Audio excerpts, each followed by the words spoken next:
शब्दों को सरल रूप देने का कोशिश किया है, तो आपका भी बहुत-बहुत आभार करते हुए समापन की घोषणा के लिए और अंतिम हम लोग मंगल गाथा करेंगे। इससे पूर्व हम अपने संस्थापक अध्यक्ष को भी 2 मिनट सुनना चाहेंगे। हमारे पास समय अभी कुछ शेष है। 9 बज के 52 मिनट हो रहे हैं। तो मैं आमंत्रित करना चाहूँगा अध्यक्ष महोदय को।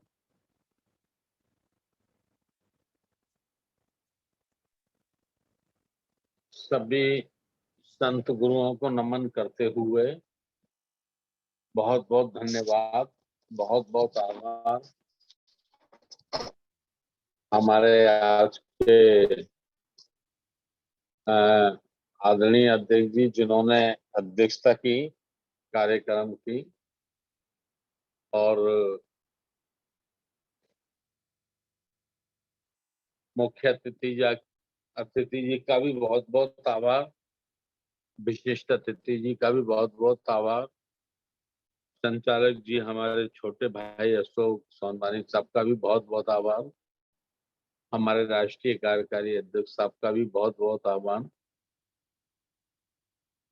महंगाई एक षड्यंत्र, इसके अंदर बहुत बड़ा राज छुपा हुआ है। और राज क्या छुपा हुआ है कि आप लोग देख रहे हैं, पूरा देश देख रहा है कि लंबे समय से कुछ लोग गलत मंसूबों को पूरा करना चाहते हैं। गलत मंसूबों को पूरा करना चाहते हैं अर्थात राम राज्य की आड़ में या हिंदू राष्ट्र की आड़ में उन्हें वो दोबारा से मनुस्मृति जैसा काला कानून लाना चाहते हैं। तो अपने गलत मंसूबों को अंजाम देने के लिए उनके पास सबसे पहला जो उपाय बचता है वो ये बचता है कि जो उनकी व्यवस्था से पीड़ित होंगे, जो उस व्यवस्था के शिकार लोग होंगे, लगभग 95% भारत के लोग उसके शिकार होंगे, तो उन शिकार होने वाले लोग एक बड़ा आंदोलन खड़ा कर सकते हैं, जबरदस्त आंदोलन खड़ा कर सकते हैं। तो उनकी कोशिश ये है कि हम सबसे पहले ऐसे लोगों की आर्थिक रूप से उनकी कमर तोड़ दें। कमर तोड़ दें मतलब जिस व्यक्ति पर महीने 2 महीने 6 महीने के लिए खाने के लिए होगा, वो कभी भी गलत नियम, गलत कायदे, गलत कानून को स्वीकार नहीं करेगा।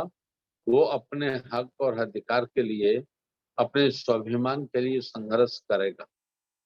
तो इसलिए उस संघर्ष की ताकत को वो झेल नहीं पाएंगे, इसलिए वो एक षड्यंत्र के तहत महंगाई कर रहे हैं, यानी इनकम घटा रहे हैं, खर्चा बढ़ा रहे हैं, नौकरियां जीरो कर रहे हैं, बेरोजगारी ज्यादा कर रहे हैं, आमदनी कम कर रहे हैं, महंगा ज्यादा कर रहे हैं।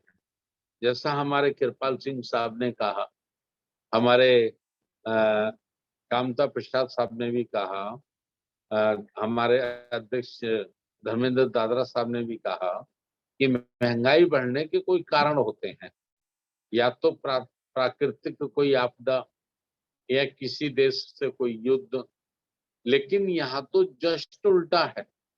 जस्ट उल्टा माने जब यूपीए की सरकार थी तो कच्चा जो तेल था वो 140 रुपए गैलन था। 140 रुपए गैलन था तो पेट्रोल 62 रुपए था। और आज वही कच्चा तेल इंटरनेशनल मार्केट में मात्र 60-70 रुपए लीटर गैलन है। तो पेट्रोल 105, 106, 110, 100 से ऊपर है। सरसों का तेल जो कभी 60-65 रुपए हुआ करता था, वो आज 200 रुपए से ऊपर है।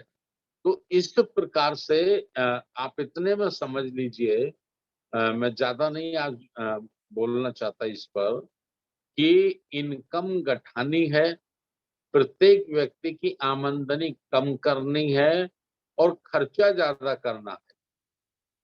खर्चा उसका ज्यादा होना चाहिए, तो उसके लिए महंगाई एक साजिश के तहत बढ़ाई जा रही है और इनकम कम की जा रही है। आपने देखा होगा दूसरी सरकारों में अगर 1 रुपया भी पेट्रोल पे बढ़ता था, 5 रुपए भी गैस पे बढ़ते थे, तो इस देश में हाहाकार मचता था। हाहाकार कौन मचाता था? देश का मीडिया, टेलीविजन, अखबार। 10 लोग भी कहीं प्रदर्शन कर रहे तो उसके 4 कॉलम होते थे, बड़ी न्यूज होती थी। लेकिन आज तमाम संगठन महंगाई के विरुद्ध में आंदोलन कर रहे हैं, लेकिन वो अखबार की हेडलाइन नहीं है, वो टीवी टेलीविजन मीडिया की हेडलाइन नहीं है। मतलब कहीं छोटा मोटा सा एक छुटपुट घटना जो होती है ऐसा कहीं दिखा दिया तो दिखा दिया, वरना वो भी नहीं दिखाते। इसका कारण क्या है कि जो मीडिया है उस मीडिया पे 100% एक ही विचारधारा के लोगों का पोजीशन है, कब्जा है और पूंजीपतियों का कब्जा है। तो ये मिलजुल कर पूरे देश का सत्यानाश करने में तुले हुए हैं। भारत को और भारत की जड़ों को कमजोर करने पे तुले हुए हैं और उनकी कोशिश यही है, इनकम कम कर दो, खर्चा ज्यादा कर दो। 5 वर्षों में, 2 वर्षों में, 4 वर्षों में ये जब खाने लायक नहीं रहेंगे, बच्चों को भोजन की व्यवस्था नहीं करा पाएंगे, तो आंदोलन करना इनके वश में नहीं रहेगा। वही आज कारण है कि जितना बड़ा आंदोलन महंगाई के विरुद्ध भारत में होना चाहिए था, वो नहीं हो रहा।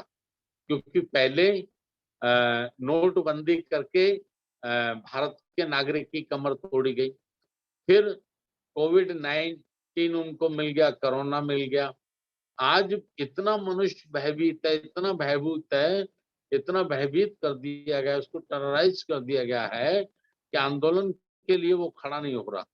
और राष्ट्रीय बौद्ध महासभा का मैं धन्यवाद करना चाहता हूँ कि राष्ट्रीय बौद्ध महासभा 25 बिंदुओं पे चर्चा कराकर कम से कम इस देश को एक बड़े संकट से बचाया जाए, राष्ट्र को एक बड़े खतरे से बचाया जाए, इस ओर भारत के लोगों का, बुद्धिजीवी वर्ग का ध्यान आकर्षित कर रही है।